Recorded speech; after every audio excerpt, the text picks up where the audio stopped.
ये है CBN की प्रस्तुति और आप देख रहे हैं एक नई जिंदगी।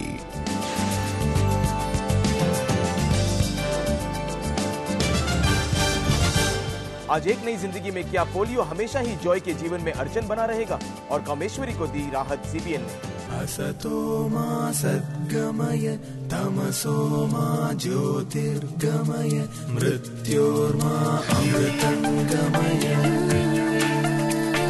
जयति जयति मम भारत जयति। अंधकार हर ले ज्योतिर्मय कर दे। प्रेम गीत में क्षमा की लय पर एकता का स्वर दे। जयते जयते जयते जयते मम भारत जयते जयते जयते। जयते जयते मम भारत जयते। नमस्कार, मैं हूं आपके साथ आपका होस्ट समीर और मैं हूं आशिमा। आज एक नई जिंदगी में मेरे और समीर की तरफ से आप सबका बहुत बहुत स्वागत है। दोस्तों, आज हम बात करेंगे शारीरिक विकलांगता के बारे में या उन लोगों के बारे में जो फिजिकली चैलेंज होते हैं। हो सकता है आपका कोई दोस्त या आपका कोई रिश्तेदार या आपका कोई जानने वाला फिजिकली चैलेंज्ड हो या फिर शारीरिक विकलांगता का शिकार हो। क्या इस विकलांगता की वजह से आपने या उन्होंने जीवन जीने की उम्मीद ही छोड़ दी है? जॉय मॉल 4 महीने की बहुत ही नन्ही उम्र में ही वो पोलियो की शिकार बन गई थी। डॉक्टरों के लाख कोशिश के बावजूद वो कभी नहीं चल पाई। अब सवाल ये उठता है, क्या जॉय कभी भी उत्साह और कुशल और मकसद भरा जीवन जी पाएगी या वो अपनी जिंदगी बेबस और लाचार ही रहेगी? आइए हम जॉय का जीवन किस तरह बदल गया हम देखते हैं उसकी इस कहानी में। जब मैं 5 साल की थी, उस उम्र में मुझे एहसास हुआ कि मैं दूसरों से अलग हूँ, मेरी उम्र के दूसरे बच्चों से। मुझे उनके साथ ना खेल पाने और जो वो करते उसको ना कर पाने की कमी खला करती। मुझे उस समय एहसास हुआ कि मैं वो चीजें कभी नहीं कर पाऊंगी। जॉय को जब पोलियो होने का पता चला तो उनकी उम्र सिर्फ 4 साल थी। पोलियो एक वायरल रोग है जो रीढ़ की हड्डी को प्रभावित करके मांसपेशियों को कमजोर और कभी कभी लकवाग्रस्त भी कर सकता है। पोलियो का पहले से पता लगाने के लिए अमूमन कोई लक्षण नजर नहीं आते हैं, इसलिए जॉय के माता पिता को भी ये पता नहीं चला कि जॉय को ये रोग होने वाला था। मैं हमेशा से ही स्कूल जाना चाहती थी, लेकिन मेरे माता पिता मुझे घर पर ही पढ़ाई करने के लिए प्रोत्साहित करते, लेकिन मैं उनसे स्कूल भेजने की मांग करती। बड़ी होने पर जॉय ने दूसरे बच्चों की ही तरह स्कूल जाने की ठान ली। उनकी टांगों में कमजोरी थी, इसलिए वो अपने हाथों से अपनी व्हीलचेयर को चलाकर इधर उधर आया जाया करती थीं। जब मैं व्हीलचेयर पर निकलती, लोग मुझे घूरते क्योंकि मेरे चलने फिरने का तरीका दूसरे बच्चों से बहुत अलग था और लोगों के बीच मुझे बहुत मुश्किल होती थी। मैं सोचा करती कि मैं चल क्यों नहीं सकती। किशोर आयु वाले उनके साल बड़ी मुश्किल से कटे। वो दूसरों से अलग नहीं दिखना चाहती थीं और वो कई साल तक खुद की चंगाई के लिए प्रभु यीशु की प्रार्थना करती रहीं।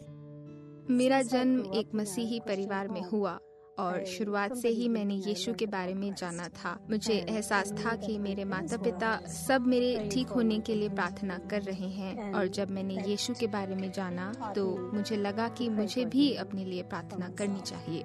लेकिन उनकी शारीरिक अवस्था में कोई बदलाव नहीं आया। जब मैं किशोर अवस्था में पहुंच रही थी, उस समय मैं उदास रहने लगी। मैं बहुत ही उदास थी। मुझे लगता था कि मैं दूसरे सामान्य बच्चों से बहुत अलग हूँ। हालात तब और खराब हो गए जब जॉय बहुत बीमार हो गईं, लेकिन कई इलाजों के बावजूद कोई फर्क नहीं पड़ा। मुझे बुखार होना शुरू हुआ और मुझे कपकपी होती। बुखार 100 से 103 या 104 डिग्री तक बढ़ जाता और डॉक्टर मुझे अलग अलग दवाइयाँ देते, लेकिन उससे कोई फायदा नहीं होता। वो मलेरिया का उपचार करते, वो टाइफाइड का उपचार करते, वो टीबी का उपचार करते, लेकिन बुखार बढ़ता गया और कोई भी उपचार काम नहीं आया। सेहत लगातार गिरती जा रही थी। तो एक दिन अपने बिस्तर में लेटे लेटे उन्हें एक क्रूस नजर आया जिस पर प्रभु यीशु ने अपने प्राण त्यागे थे। तब उन्हें एहसास हुआ कि प्रभु यीशु उनके साथ थे। मैंने कहा यीशु, और उस समय मैं ठीक से सांस ले पा रही थी। जैसे जैसे मैं यीशु यीशु कहती गई, मेरी आवाज साफ और ऊंची होने लगी और मुझे लगा कि मैं ठीक तरीके से सांस ले पा रही हूँ। जॉय धीरे धीरे चंगी होने लगी। हालांकि प्रभु यीशु में उनकी आस्था ज्यादा मजबूत नहीं थी, लेकिन इस अनुभव ने अपने प्रति प्रभु यीशु के उनके बिना शर्त प्रेम की याद फिर से ताजा कर दी। तब जॉय ने अपना जीवन प्रभु को सौंपने का पक्का फैसला कर लिया। एक बार उनको अपना जीवन देने के बाद मैं और भी स्पष्ट रूप से जान गई कि ये उनकी योजना है और हमेशा से ही मेरे लिए उनकी ये योजना रही है। लेकिन उस दिन से पहले मुझे इस बात का एहसास ही नहीं था, क्योंकि मैं परमेश्वर के बजाय अपने ऊपर केंद्रित थी। मुझे एहसास हुआ कि अगर मैं उनके ऊपर केंद्रित होंगी, वो मेरे जीवन को परिपूर्ण करेंगे और मेरी ये शारीरिक अवस्था कोई अभिशाप या फिर किसी पाप की सजा नहीं, बल्कि उसको महिमा देने के लिए इस्तेमाल होगी। जॉय का व्यवहार एकदम बदल गया है। उन्होंने अपने जीवन को एक नए रूप से स्वीकार कर लिया है। अब वो खुद को किसी अपंग या हालात के मारे इंसान के तौर पर नहीं देखती। वो इस उम्मीद के साथ जिंदा हैं कि प्रभु यीशु ने उनके लिए कुछ हैरत अंगेज जिम्मेदारियां रख छोड़ी हैं, बशर्ते वो प्रभु यीशु में अपनी आस्था कायम रखें। प्रभु यीशु ने मेरे लिए अपनी जान दी और मेरे पापों से माफी दी। मैं जानती हूँ कि मैं उनकी नजरों में खास हूँ और अब जब मैं अपना जीवन उनको समर्पित कर चुकी हूँ, मेरे लिए बुरा मानने की कोई वजह ही नहीं, चाहे मैं दूसरों की तरह चल फिर उनके जैसे कार्य ना कर पाऊं। शायद जॉय की जिंदगी के समान भी आपको लगता है कि मेरे अंदर कुछ कमजोरियां हैं और मैं ज्यादा कुछ कर नहीं पाता, लेकिन सच्चाई तो ये है कि परमेश्वर कमजोर स्थिति में भी आपका बड़ी जोरदार इस्तेमाल कर सकता है और उपयोग भी कर सकता है। वो आपके अंदर आपको शक्ति देता है, जिसके द्वारा फिर आप कई और लोगों को शक्ति दे सकते हैं। समीर, जॉय की कहानी से मैंने ये सीखा कि परमेश्वर कई बार हमारी कमजोरी को उठाकर उसको हमारी ताकत बना देता है। और जॉय के जीवन में हमने यही देखा कि उनको जब व्हील चेयर मिल गई, उन्होंने अपनी मिनिस्ट्री को शुरुआत की और अभी भी वो परमेश्वर की सेवा करती हैं और उस तरीके से उन्होंने अपने जीवन को पूरे तरीके से परमेश्वर की सेवा में लगा दिया है। आज अगर आपके जीवन में कोई कमी है, कोई घटी है, आपको लगता है कि इस लाचारता के साथ, इस कमज़ोरी के साथ मैं शायद कुछ नहीं कर पाऊंगा, ऐसे भी लोग हैं जो पूरी तरीके से ठीक हैं, तंदुरुस्त हैं, तो परमेश्वर आपको यूज़ करेगा। आपको सिर्फ अपने आप को अवेलेबल कराना है उसके लिए। हम चाहेंगे इस वक्त आप हमारे दर्शकों के लिए प्रार्थना करें। अगर वो फिजिकली चैलेंज्ड हैं तो ऐसे में एक तो वो मायूस ना हो, निराश ना हो और उनको जो एक नया उमंग है वो परमेश्वर उनके जीवन में उन्हें दे सके। ज़रूर हम प्रार्थना करना चाहेंगे। हम सिर्फ यही प्रार्थना नहीं करेंगे कि आप ताकत पाएं और आप मजबूती पाएं, लेकिन हम ये प्रार्थना करना चाहेंगे कि आपके ज़रिए कई और लोग आशीष पाएं और मजबूती पाएं। आइए हम साथ मिलकर ये प्रार्थना करें। यीशु मसीह, धन्यवाद कि तू कमज़ोरों को चुनकर उनका ज़ोरदार उपयोग करता है। तेरे चेले भी वैसे ही थे प्रभु, बिल्कुल अनपढ़ थे, लेकिन बहुत समझदारी से कई जीवनों पे उन्होंने असर लाया। और हम मांगते हैं इस समय हर एक लोग के लिए जो अपने आप में कमज़ोर महसूस करते हैं, जो शायद फिजिकली हैंडीकैप हैं प्रभु, जो कहते हैं कि मैं कमज़ोर हूँ, मैं क्या कर सकता हूँ। मैं मांगता हूँ आज इस समय उनके अंदर तू एक ऐसा सुपरनैचुरल ताकत दे प्रभु। उन्हें बता कि तू उनसे अभी भी बेहद प्यार करता है और तेरी सामर्थ उनके अंदर दे कि वो तेरे लिए जी सकें प्रभु, मजबूती में जी सकें, लाचार की ज़िंदगी ना जिए बल्कि वो उठ खड़े हों और प्रभु कई लोगों की सेवा कर सकें, कई लोगों को ताकत दे सकें। हम मांगते हैं प्रभु, इस धरती में, इस दुनिया में ऐसे कई लोगों की ज़रूरत है प्रभु, जॉय के समान कई लोगों की ज़रूरत है। और हम मांगते हैं हमारे दर्शकों में से कई ऐसे लोग उठ खड़े होंगे प्रभु, जो कई दूसरों को ताकत और शक्ति दे सकें। यीशु मसीह, हमारी ये प्रार्थना तू सुन और कबूल कर। आमीन। आमीन। भाइयों, हार कभी मत मानिएगा। चाहे आपकी स्थिति कैसी भी हो, आप मजबूत हो जाइए और दूसरों को भी मजबूती दीजिए। हमारा परमेश्वर एक भला परमेश्वर है। और दोस्तों, अगर आप इस परमेश्वर के बारे में और जानना चाहते हैं, हम आपको देना चाहते हैं ये किताब जिसका नाम है गॉड इज़ गुड। इस पुस्तक को हमसे ज़रूर मंगवाइए। इसको पढ़कर आप जान पाएंगे किस तरीके से परमेश्वर हर पल हमारी सहायता करता है, हमारे साथ रहता है। इसको पढ़कर आपको बहुत इनकरेजमेंट मिलेगा और आप और लोगों को भी इसके बारे में बता पाएंगे। अगर आपको ये पुस्तक चाहिए तो आप हमसे ईमेल या खत के द्वारा ये पुस्तक हमसे मंगवा सकते हैं। जब मैं जॉय की कहानी को देखा और सुना, मेरा जीवन काफ़ी प्रभावित हुआ। मैंने देखा कि हमारे पास इतना कुछ है तो भी हम क्या कर रहे हैं परमेश्वर के लिए, उस दुनिया के लिए। शायद आपका जीवन प्रभावित भी हुआ है। और इस जॉय के समान अगर और भी ऐसी कहानियां हैं, शायद आप जानते हैं, शायद आपके साथ कुछ ऐसा हुआ है, तो हम आपकी कहानी को भी जानना चाहेंगे, ताकि इस कहानी को लेकर हम दूसरे दर्शक तक पहुंचा सके, ताकि दूसरे और लोग प्रेरणा पाएं और मजबूती पाएं आपकी कहानी के द्वारा। बिल्कुल, हमें आपके संपर्क का इंतज़ार रहेगा। उम्मीद करते हैं कि आप अपनी कहानी हमारे साथ ज़रूर बांटेंगे, ताकि हम और लोगों को भी इनकरेज कर सके। लेकिन अभी वक्त हो गया एक छोटे से ब्रेक का। आप कहीं मत जाइएगा, हम लौटेंगे इस ब्रेक के बाद। पर ब्रेक पर जाने से पहले हम आपके लिए लेकर आए हैं ये संदेश। कभी कभी जिंदगी के इस सफर में हम अकेले पड़ जाते हैं और अकेलेपन में जीवन बोझ सा लगने लगता है। मदद के लिए हमें फोन करें 012442867777 पर या SMS करें 9910401010 पर।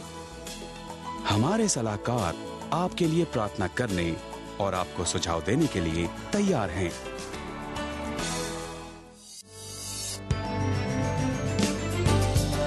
ब्रेक के बाद देखेंगे कैसे CBN ने पीड़ित कामेश्वरी को आराम दिया।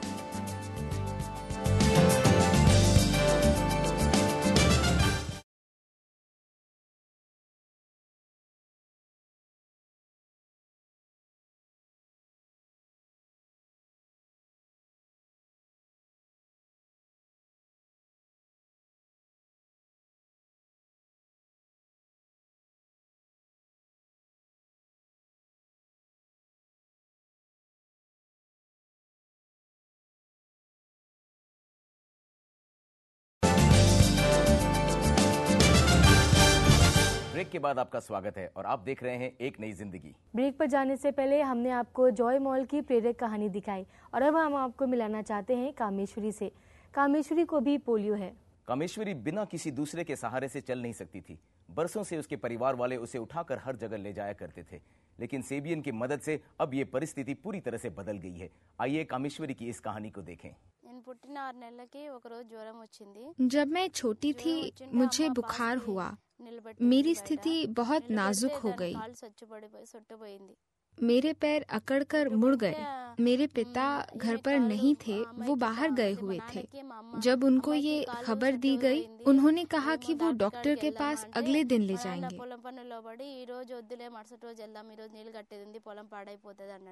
कामेश्वरी को खतरनाक बीमारी पोलियो हो गया था। ऐसा इसलिए हुआ क्योंकि वो कुछ समय से बीमार थी और उसका इलाज नहीं हुआ, जिसकी वजह से उसको स्वास्थ्य की गंभीर समस्याएं होनी शुरू हो गई। उन दिनों में कोई पोलियो की दवा नहीं दिलवाया करता। जब लोग पोलियो की दवा देने आए, उन्होंने मुझे छुपा दिया।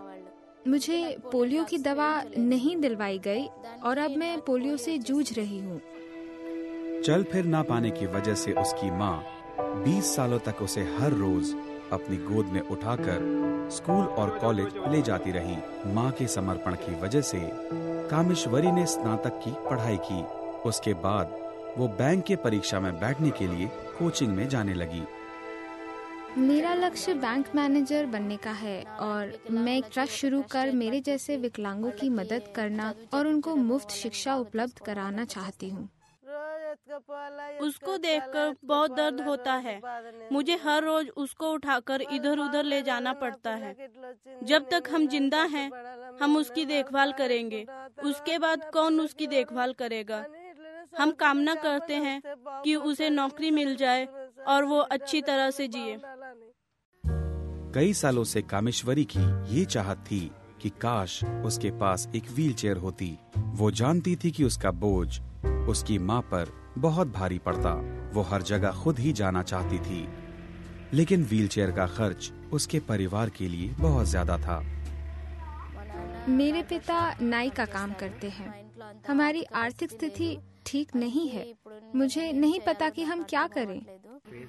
और इसका निदान उस दिन हो गया जब कामेश्वरी के पड़ोस में ही एक चर्च के पास्टर डैनियल ने उनके यहाँ फोन किया। उन्होंने उसको सीबीएन के द्वारा लगाए गए एक शिविर में आकर एक व्हीलचेयर बिल्कुल निःशुल्क रूप से पाने के लिए आमंत्रित किया। नया व्हीलचेयर पाकर कामेश्वरी बेहद उत्साहित थी। उसने सीबीएन को अपनी कृतज्ञता जाहिर की। व्हीलचेयर देने के लिए मैं सीबीएन का धन्यवाद करती हूँ। अब मैं कोचिंग लेने खुद ही जा सकती हूँ।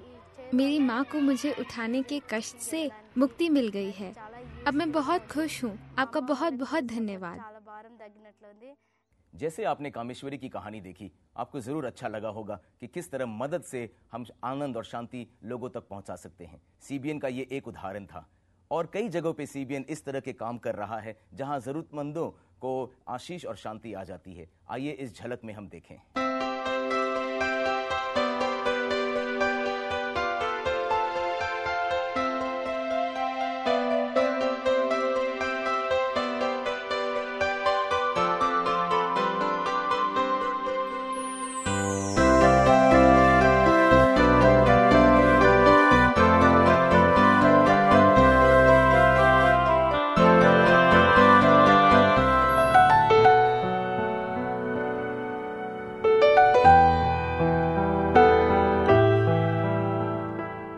तो आपने देखा किस तरीके से सीबीएन की टीम जगह जगह जाती है और लोगों की मदद करती है, उनकी सहायता करती है, उनके जीवन में एक अच्छा बदलाव लाने की कोशिश करती है। दोस्तों, ये सब कुछ आपकी सहायता के बिना मुमकिन नहीं है, इसलिए आपका बहुत बहुत धन्यवाद अपना योगदान देने के लिए।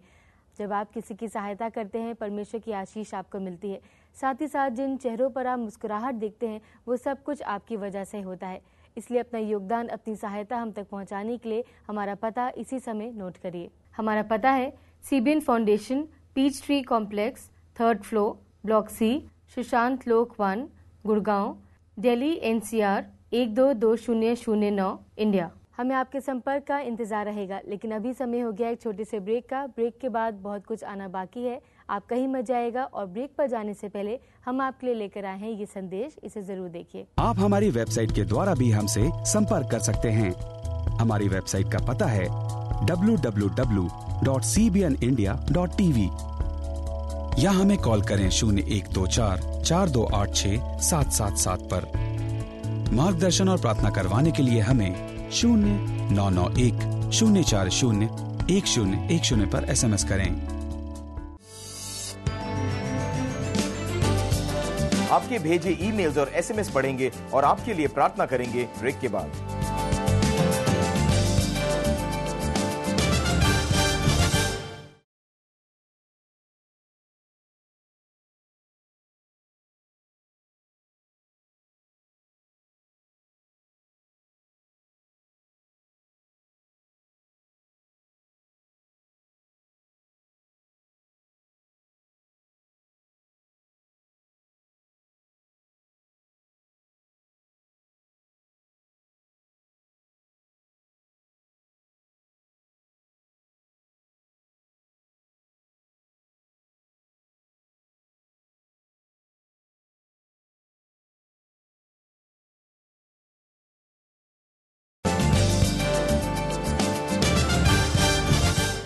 किसी भी बात की चिंता मत करो, परंतु हर बात में तुम्हारे निवेदन, प्रार्थना और विनती के द्वारा धन्यवाद के साथ परमेश्वर के सम्मुख उपस्थित किया जाएगा। तब परमेश्वर की शांति, जो सारी समझ से परे है, तुम्हारे हृदय और तुम्हारे विचारों को मसीह यीशु में सुरक्षित रखेगी। ब्रेक के बाद आपका स्वागत है और आप देख रहे हैं एक नई जिंदगी। दोस्तों, परमेश्वर हमारी प्रार्थनाओं को सुनता है और उसका जवाब देता है। हमें खुशी है कि आप में से कई लोग हैं जो लगातार हमें पत्र, ईमेल और एसएमएस भेजते हैं और चाहते हैं कि हम आपके लिए प्रार्थना करें। इस वक्त भी हम समय लेंगे कि हम आपके कुछ पत्र और एसएमएस के लिए प्रार्थना करें। कीर्ति जॉन की तरफ से ये एसएमएस आया है। वो लिखते हैं कि वो लकवा हो गया है उनको और 7 महीने से वो बड़े परेशान हैं। वो चाहते हैं कि हम उनकी चंगाई के लिए प्रार्थना करें। हम कीर्ति के लिए ज़रूर प्रार्थना करेंगे। एक और एसएमएस हमारे पास आया है और ये हमें लौ तिवारी ने भेजा है और औरंगाबाद से। वो लिखते हैं कि ये फिजिकली चैलेंज्ड हैं और शारीरिक रूप से इनको विकलांगता है और ये अपने घुटनों को मोड़ नहीं पाते, उन्हें बेंड नहीं कर पाते। उसके लिए चाहते हैं कि हम इनके लिए प्रार्थना करें। तो हम भाई तिवारी आपके लिए और कीर्ति के लिए ज़रूर प्रार्थना करेंगे और उम्मीद करते हैं और प्रार्थना करेंगे परमेश्वर आपको जल्द से जल्द चंगाई दे। तो आइए हम परमेश्वर से प्रार्थना करें। पिता परमेश्वर, आपका धन्यवाद इस दिन के लिए। प्रभु, आपने हमें सही सलामती से रखा। परमेश्वर, हमें प्रभु आपने हर एक आशीष दी है, उसके लिए आपका धन्यवाद करती हूँ। प्रभु, प्रार्थना करना चाहती हूँ मैं भाई कीर्ति के लिए प्रभु, जिनको 7 महीनों से प्रभु जी पैरालिसिस हो गया है परमेश्वर, और वो इस कठिनाई में है, इस परेशानी में है। प्रभु, आपसे चंगाई मांगते हैं परमेश्वर। हम आपसे प्रार्थना करते हैं प्रभु, आप भाई कीर्ति को के शरीर को छुएंगे परमेश्वर, और जिस भी शरीर के जिस भी पार्ट में उनको पैरालिसिस हुआ है परमेश्वर, आप होने देंगे कि उनको चंगाई मिल सके परमेश्वर। वो इस अद्भुत मिरेकल को अपने जीवन में उसका अनुभव कर सके परमेश्वर, और उसके बारे में और लोगों को बता सके परमेश्वर। वो अपना विश्वास आपके ऊपर रखते हैं परमेश्वर। होने दे कि आप अपने समय अनुसार उनको चंगाई देने पाए प्रभु।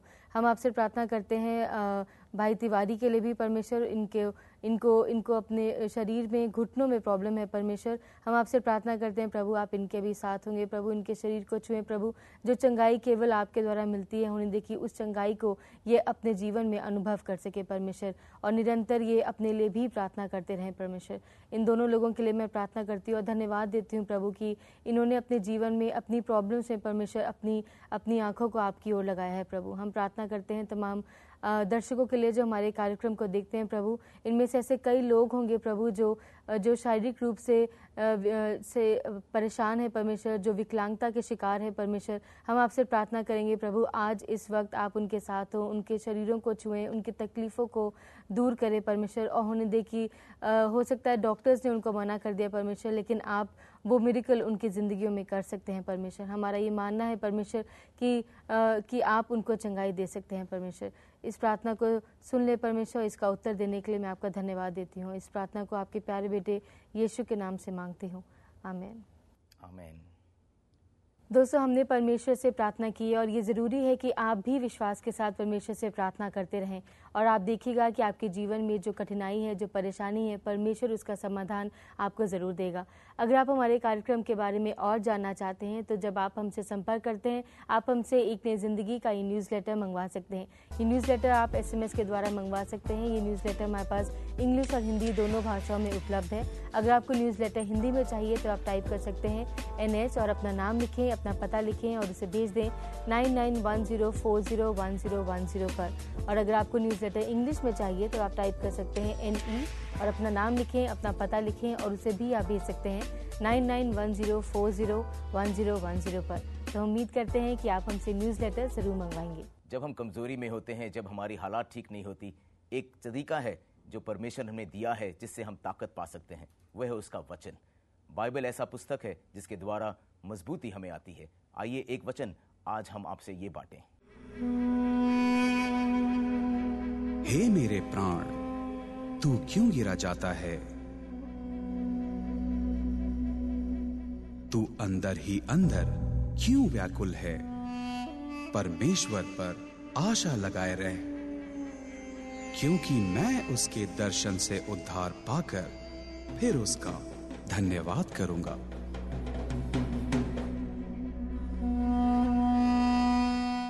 आज आपने हमारे कार्यक्रम में देखा किस तरीके से परमेश्वर ने जॉयमॉल के जीवन का प्रयोग किया, किस तरीके से उसकी विकलांगता के बावजूद आज वो परमेश्वर की सेवा कर रही हैं। और आपने ये भी देखा किस तरीके से CBN की टीम ने कामेश्वरी की मदद करी। उम्मीद करते हैं कि आपको हमारा कार्यक्रम पसंद आया है। हम इंतजार करते हैं कि कब आप हमें फोन करें और प्रार्थना की विनती करें और हम वो सब परमेश्वर के सामने प्रस्तुत करते हैं। परमेश्वर जवाब देता है। हम चाहते हैं कि आप जरूर फोन कीजिए और हमें बताइए, अगर आपके पास कोई कहानी है, कोई गवाही है कि प्रार्थना का जवाब भी आपको मिला है, हम चाहेंगे आप जरूर हमें फोन करके बताएं। दोस्तों, हमें आपके संपर्क का इंतजार रहेगा, लेकिन समीर, इस समय हमारे कार्यक्रम का समय यहीं समाप्त होता है। कल हम आपसे दोबारा मिलेंगे इसी समय इसी चैनल पर। तब तक के लिए हमें इजाज़त दीजिए और याद रखिए कि परमेश्वर एक भला परमेश्वर है, वो हमेशा आपके साथ रहता है। जय मसीह की। और ये भी याद रखिए कि परमेश्वर आपकी कमजोरी में आपका ताकत है। मजबूत बने रहिए। जय मसीह दी। अंधकार हर ले, ज्योतिर्मय कर दे।